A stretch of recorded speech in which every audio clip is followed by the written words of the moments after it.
What's up, everybody? Welcome to Podcast Now. I'm Alex, and in this video, I want to talk about Silent Hill F. We got it, and this was a pretty big surprise, I personally think. This was not on my list, not even on my bucket list, to appear at the State of Play, but as soon as I saw it, the release, it's like, please give a date. And so not only do I think we got a pretty freaking awesome trailer that we're going to go through in this video, but we also got a couple extra details, and we got a date. So it comes out the end of September, September 25th, and the blog post, kind of goes over these 4 core pillars of the game that I'll read over really quickly. But another thing they gave was edition. So just quickly taking a look at the blog post here, standard edition, physical/download, then there's the pre-order for it, then there's the deluxe edition download, and then there's the pre-order for the deluxe edition. This is a $70 game, $69.99, and then it's actually $79.99 for the deluxe. Now, again, raising prices, not a huge fan, but other games are doing it. The one thing I will say is, not that bad, $10 extra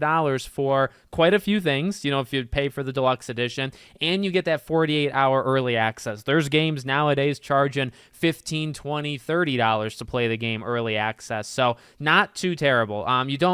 Mainly it's outfits, that's like a lot of what you get. It's not revolutionary, but it's $10 more. So I'm going to accept that as being pretty user-friendly, at least for modern times, where I think developers and publishers are doing far, far worse. And now really quickly, before we look at the trailer, those 4 pillars. So first, it's the authentic depiction of 1960s Japan, which you could also do at 4K resolution. The second is the visuals and music, which continue that juxtaposition between beauty and terror. The third is puzzles, which are grounded in psychological anguish and suffering, and they mentioned the scarecrows, which we saw in the trailer. And lastly, the game features unique combat. The encounters are as challenging as the obstacles that Hinako must overcome in life. The combat will have a heavier focus on melee and be more action-oriented compared to last year's Silent Hill 2. Now, just really quickly, that combat is something that I think is going to be very, very divisive. I already saw it in the trailers where they said, oh, that's an interesting combat style.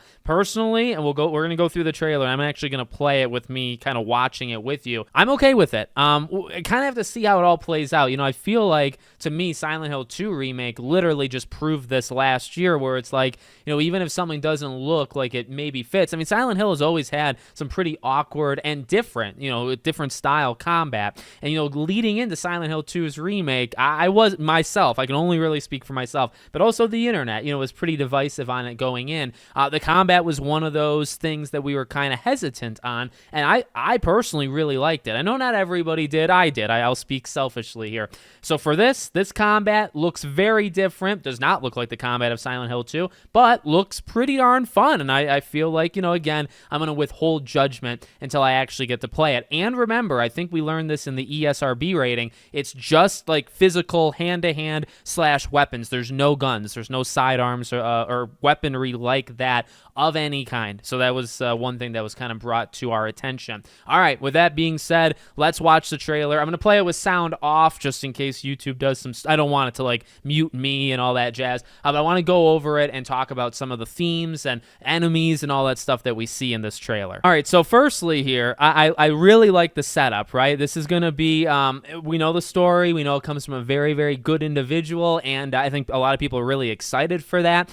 And we're going to see right here towards the beginning this idea of traitor. And what I find interesting about this is going to appear right there, you traitor. We're going to hear that at the very end of the game as well, right? They talk about this element of finding beauty in terror, right? That's like the big slogan of this game. And we have this thing like with the friendship, right? This kind of being like an outcast. And I think they can do some really cool psychological stuff with her as a main character, and then kind of this band of friends that maybe, she doesn't relate to, or whatever ends up happening there, and then it kind of just jumps right in. We get a pretty good this is Silent Hill, for the people that say this doesn't look like Silent Hill. I love the colors. Right there is your chance that you can't escape, right? Bridge is gone, and then of course they're running away from a giant monster, and you got fog. What else is there left in Silent Hill? So look, when I was first watching it, when we got to this part, I'm like, I'm in. It looks great. I love the visuals, and then we start to see this, and I say, oh my dear God, they're showing gameplay. And this is where I thought, okay, a release date, could very well be on the way. We see enemies. I mean, for the love of God. And that's another thing, Silent Hill, very much defined. And this one kind of looks like a really weird, twisted mannequin. Again, I feel like beauty is going to play a big part. Then we start to see the gameplay. This part right here, okay, so I'm going to kind of pause and unpause here just so we can kind of see the movements. And again, this is really, I think, where it's going to get, rather controversial. Nothing going on here. I guess that would be all that controversial. Even the strikes, like this is pretty common, I feel. What I think really would start to get people is this, okay? You see that thing in the air there, right by the door, the kind of swinging motion, and then she'll do it again, bam, and it kind of like pauses the enemy in a very hack and slash like, I guess, right? Like, again, not really something that I think you would see all that much, and definitely if we're coming from Silent Hill 2, kind of that, I don't know, just that impact kind of pause, and you can almost see the wind, slicing with it. I just really feel like we don't, it's going to catch people off guard. And even this, I mean, it just kind of a stop, you know what I mean? I'm okay with it. I just kind of want to emphasize, those moments to it. And then massive enemy, freaking huge. Now this one, number one, this is where I think, as we know, like Silent Hill can get pretty gruesome, where I think we're about to see it here. Number two, what's going to happen, right, is she's going to get taken out, let's say, for YouTube purposes, and then she's going to wake up. I feel like this is just a death animation. You can see the screen has, like, the red kind of, like, centralizing, right? So I feel like this is, you've lost all of your health. This is an ending move, from the enemy. And might I say, okay, this hit right here, I don't know if she's supposed to be blocked. I don't want to think too hard about it because it kind of does get pretty gross. Her hand blocking the blade, I don't think it's trying to do what you think it might be doing to that hand, but then, she's holding it back. I kind of feel like it would do something to that wrist of hers, but whatever. And then, bam. I think that's just a death. I mean, I don't think that's anything besides that. And then she wakes up. Cool, I suppose. Then we start to get more into the psychological. I like how they did this, honestly. You get the story psychological thing, then you get more of the action. Then you're back here, and there's the girl she was talking, from the balcony again, right? And then you see her, again, I think this right here, by the way, very good Silent Hill image. Like, this is a good thumbnail right there. I think people will probably use that, as a thumbnail. And then we have the scarecrows, and this is what I was talking about in the PlayStation blog. So obviously, I think some symbolic, reason and just purpose of doing this, but then also right there, you could see kind of classic Silent Hill, right? Just removing something from it, which is, not ideal because you're kind of triggering it. Then you have kind of a mix of, I wanted to pause here because I didn't notice this, to be honest with you. I didn't notice this the first time. Look directly, I guess, to my right, up on the ceiling there by the window. So she's walking, and this is going to be just one of those classic examples of some of these enemies are going to move and attack you, and some of them aren't. But you have that one up there in front of you. You have that one directly in front of you, but it doesn't attack. Instead, you have that one to the far right attacking. What's interesting, like, they don't block, right? So like she's getting struck there, but she's walking backwards, so nobody's hitting her yet. That one looked like it should have hit her, by the way.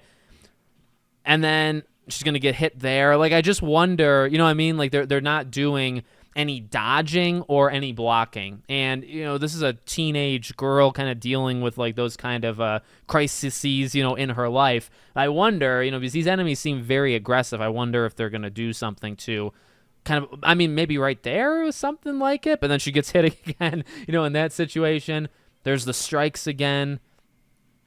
Then we see a couple different locations. I mean, this to me, I'm sure there's more to it, okay? And because you may not be coming to the right spot, for this in-depth. I know there's a couple people that I've watched videos of that are like Japanese and have gone over like the historical kind of stuff and some of the connection to like Japanese heritage and stuff. I don't think you're coming to me for that. I think there's more to these scenes, than I can provide. But also, I feel like even what you can just see with your eyes without going to an encyclopedia, to figure it out. This is just giving you that kind of aura, right? The atmosphere of Japan. I think, and it does a really good job.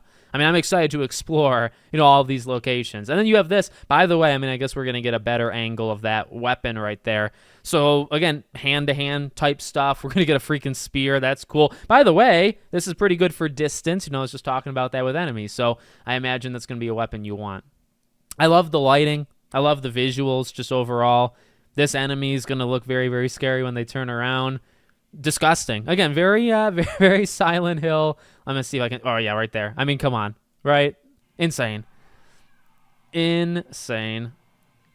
And there we go. And then, of course, you get Silent Hill F, and we'll get the release date. Oh, but then right before the very end, they say "you traitor" again. And there you have it. Different kind of video. Hopefully you guys liked it. But, again, like, I'm sure there's some themes and some stuff going on that we're not, at least I'm not fully able. I'm sure once we're into the game. But we've already kind of read into it a little bit. Like, again, this is going to be kind of this drama type piece of, like, she's, I don't know, alienation type thing and how she feels about herself. Again, that beauty and terror type thing. And, you get a little bit of that. She's maybe a little bit self-conscious, towards the beginning of the trailer. You see it. I think you can do a lot, I think, psychologically here with a character like this. And then gonna feel, I guess, more and more isolated, right? Because she's already kind of maybe feeling like an outcast, and then there's other things that people are accusing her of doing to them, and maybe that's like some twists that they do in this game. And then as this game plays out, more and more isolated, those friends of hers, if they're even her friends truly, they're gonna kind of be spread out. So I'm just freaking excited. And September 25th, I mean, come on.